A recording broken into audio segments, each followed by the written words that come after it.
সব লোক মরে গেছে নাকি? আমি কলেজ থেকে একা হাঁটতে হাঁটতে বাড়ি এসেছি, আমাকে আনতে যাওয়ার একটা লোক নাই। তুমি কি করছিলা? তুমি আনতে যেতে পারোনি? আমি দিদির জুতো পালিশ করছিলাম।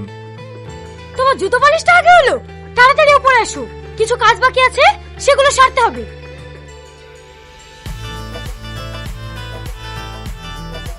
বলো ম্যাম সাহেব, কি করতে হবে? আমি তোমাকে ভালোবাসি, আমি তোমাকে বিয়ে করতে চাই। আমি তোমাকে বলিনি এই বাড়িতে কোনো নিচু কাজ করবে না? কি করব বলো? দিদি হুকুম করলে আমি না করতে পারবো? ওরা দেখছে মনুষ্যত্ব বোধ হারিয়ে গেছে। সবার দেখা দেখি ও জুতো পালিশ করাচ্ছে। কাল থেকে আমি আর চুপ করে থাকবো না। কাল আমি সবাইকে জানিয়ে দেবো আমি তোমাকে ভালোবাসি। তাহলে আর তোমাকে দিয়ে কেউ নিচু কাজ করানোর সাহস পাবে না। না না, তোমার কাছে হাত জোড় করে বলছি, দয়া করে তুমি এইসব কথাগুলি বলো না। তোমার কিচ্ছু হবে না, কিন্তু বাবুজি আমাকে মারতে মারতে এ বাড়ি থেকে বের করে দেবে। টনি ঠিক কথাই বলেছে। তোদের ভালোবাসার কথা যদি বাড়িতে বলিস না, তাহলে সত্যি সত্যি টনিকে বাড়ি থেকে বের করে দেবে। তুই আমাদের মধ্যে নাক গলাবি না। তুই কি করে পারলি সবকিছু জেনে টনিকে দিয়ে জুতো পালিশ করাতে? আর তুই বুঝতে পারছিস না কেন? আমি টনিকে ছোট ভাইয়ের মতো ভালোবাসি। বাড়ি কাকা কাকি সবাই আমাকে খারাপ ভাবতে শুরু করেছিল, তাই আমি টনিকে দিয়ে জুতো পরিষ্কার করতে বাধ্য হয়েছিলাম। আজ যে আমাদের মুখে চুনকালি দিয়ে তোমার মেয়ে একটা ভিখারি ছেলের সঙ্গে পালিয়ে গেছে, সব তোমাদের স্পর্ধার কারণে এত বড় কাজ করতে পেরেছে। ভাই, তুমি ওই ভিখারিকে জামাই বলে মেনে নেবে কিভাবে? আমি জীবনে মানবো না। আমি আমার মেয়েকে ভালোবাসে দিয়ে একটু স্বাধীনতা দিয়েছিলাম, আর তার সুযোগ নিয়ে এত বড় জঘন্য কাজ করতে পারলো। কি হয়েছে আব্বা? কি হবে আবার? তোর ওই বড় বোন এই চৌধুরী পরিবারের মান সম্মান ধুলোর সঙ্গে মিশিয়ে দিয়ে এক ভিখারি ছেলের সঙ্গে পালিয়ে গেছে। তোদেরকে আমি এত কষ্ট করে মানুষ করেছি, কোনোদিন কোনো কিছুর অভাব বুঝতে দিইনি। আচ্ছা, তুই কি পারবি এই পরিবারের মান সম্মান ধুলিস্যাৎ করে একটা ছেলে হাত ধরে পালিয়ে যেতে? জানি তুই পারবি না, কারণ সেই বিশ্বাস আমার আছে। আমার ওরকম মেয়ের কোনো দরকার নেই। আজ থেকে বাবা তুই আমার একমাত্র মেয়ে, আর ওই মেয়ে মরে গেছে। বাবুজি, এরকম কথা বলবেন না। ও আপনার নিজের মেয়ে, দেখবেন একদিন সব ঠিক হয়ে যাবে। তুই চুপ কর, ও আমার মেয়ে না। আজ থেকে এই চৌধুরী পরিবারের সঙ্গে ওর কোনো সম্পর্ক নেই।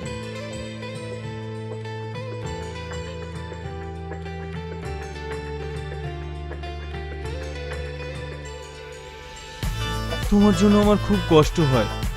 তুমি কত বড় লোক ঘরের মেয়ে, কত ভালো ভালো খাবার খেতে, কিন্তু আমাকে বিয়ে করে তুমি ঠিক মতো খেতেও পাও না। চুপ করো, খবরদার এই কথা বলবো না। খাবারে কি যায় এসে বলো? আমি তোমাকে পেয়ে খুব খুশি আছি। দিদি, টনি, আয় বস। বাড়ির সবাই ভালো আছে তো? হ্যাঁ ভালো আছি, তাড়াতাড়ি কিছু নিয়ে আসেন।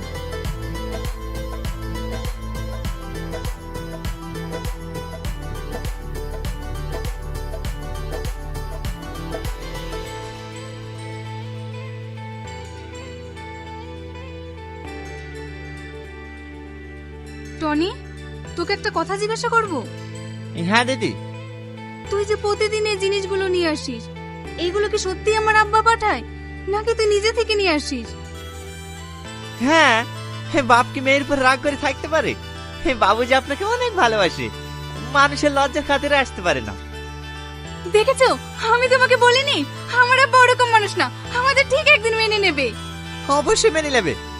থাকেন দিদি, আমার ওর বাড়িতে অনেক কাজ আছে, আসছি। বলেন বাবুজি।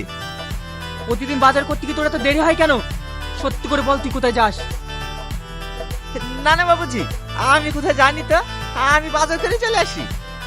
তুই ডাহা মিথ্যা কথা বলছিস। তুই ওই কুলাঙ্গারটার বাড়িতে যাস। না না বাবুজি, আপনি কোথায় ভুল হচ্ছে। আমি কেন ওদের বাড়িতে যাবো? ঠিক আছে, আমি তোকে সাবধান করে দিলাম, যাস না যখন বলছিস। আমি যেন কোনোদিন শুনতে না পাই তুই ওদের বাড়িতে গিয়েছিস। এই শোনো, স্কুটিটা নোংরা হয়ে গেছে, চলো একটু ধুয়ে দাও গা। আজ তো কলেজ যাচ্ছ না, কালকে কলেজ যাওয়ার আগে আমি ধুয়ে দেবো। টনি,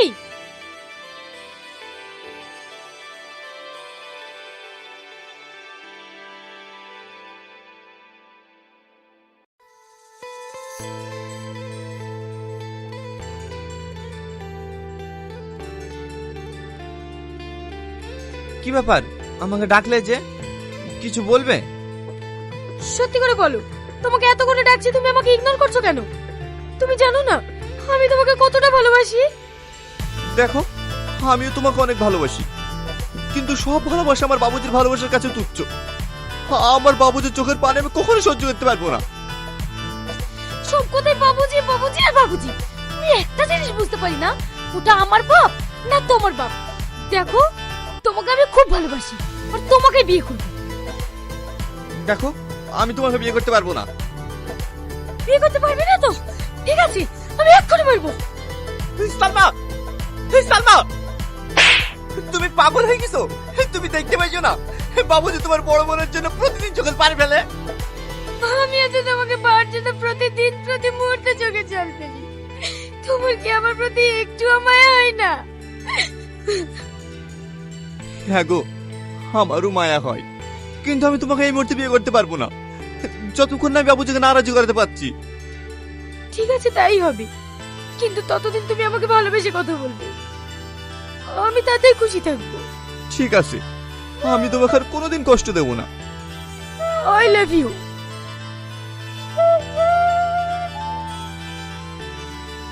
টনি, তোর এত বড় কথা, তুই আমার নামকে আমার সাথে নামখানামি করিস? আব্বা, ওকে তুমি ছেড়ে দাও, ওর কোনো দোষ নাই। তুই চুপ কর। এতদিন আমি দুধ কলা দিয়ে কাল সব পুষেছিলাম। এই বদমাইশকে আমার খুব ভালোভাবে জানা হয়ে গেছে। ওর টাকার প্রতি লোভ হয়েছে, তাই তোর মতো নিষ্পাপ মেয়েকে প্রেমের জালে ফাঁসিয়ে আমার কাছ থেকে টাকা উসুল করতে চাই। এই বল, কত টাকার বিনিময়ে আমার মেয়ের জীবন থেকে সরে যাবি? আব্বা, তুমি ওকে ভুল ভাবছো, ও আমাকে টাকার বিনিময়ে না, ও আমাকে সত্যি সত্যি ভালোবাসে। দাঁড়াও সালমা, তোমার আব্বাকে বলো 10 লাখ টাকা দিলে আমি তোমার জীবন থেকে চলে যাব। তুমি এটা কি বলছো? হ্যাঁ, আমি ঠিকই বলছি।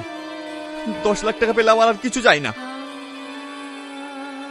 দেখলি সালমা, এই বেইমানকে আমি হারে হারে চিনে গেছি। তোকে আমি 10 লাখ টাকা দেবো, আইনি চাই।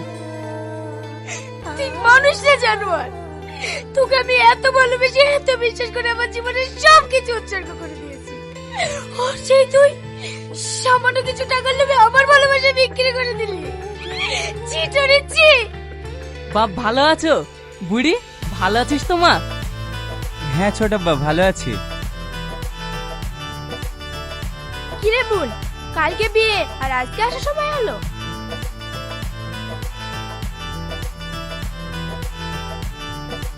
আব্বা ভালো আছো? হ্যাঁ ভালো আছি, জামাইকে বসতে দে। জানিস মা, তোকে তোর আব্বা মেনে নিয়েছে, আমি অনেক খুশি।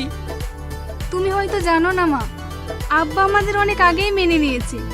শুধু মান সম্মানের ভয়ে তোমাদের কাউকে কিছু বলতে পারিনি। আব্বা ছিল বলে আমি আমার সংসারে কোনোদিনও অভাব বুঝতে পারিনি। আমি আবার তোদের জন্য কি করেছি? কেন, টনিকে দিয়ে যে প্রতি সপ্তাহে সপ্তাহে খাবার পাঠিয়ে দিতে, সেইগুলো?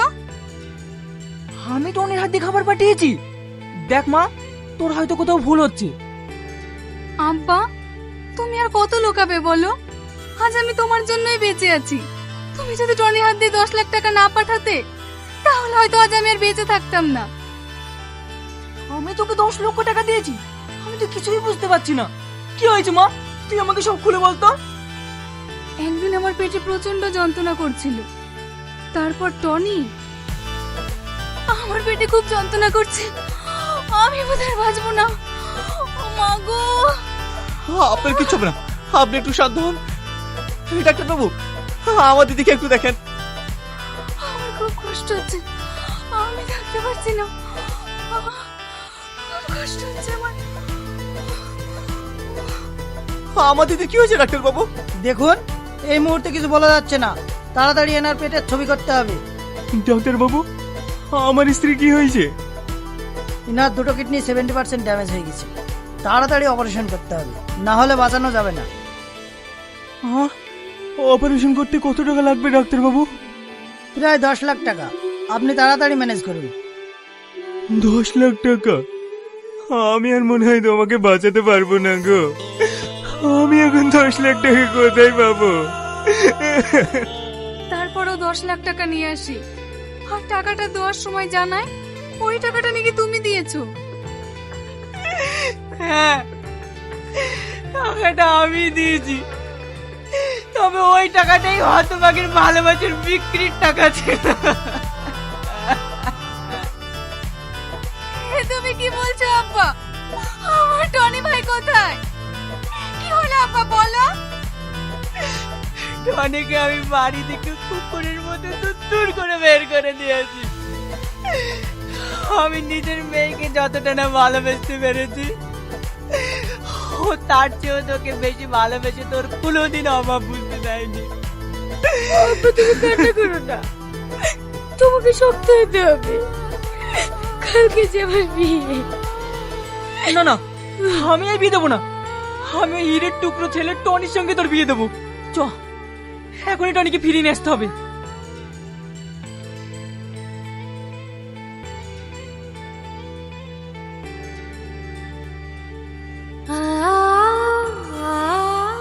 ওই দেখ, হতভাগা বসে আছে। আমি কোন মুখ নিয়ে ওর সামনে গিয়ে দাঁড়াবো? জামা, তোর ভালোবাসাকে তুই ফিরিয়ে নিয়ে আয়।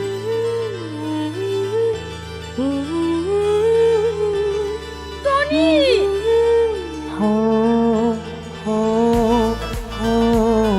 সালমা, আমি তোমাকে ভুল বুঝেছি টনি, তুমি আমাকে ক্ষমা করে দিও। I love you. আমি তোমাকে অনেক ভালোবাসি সালমা।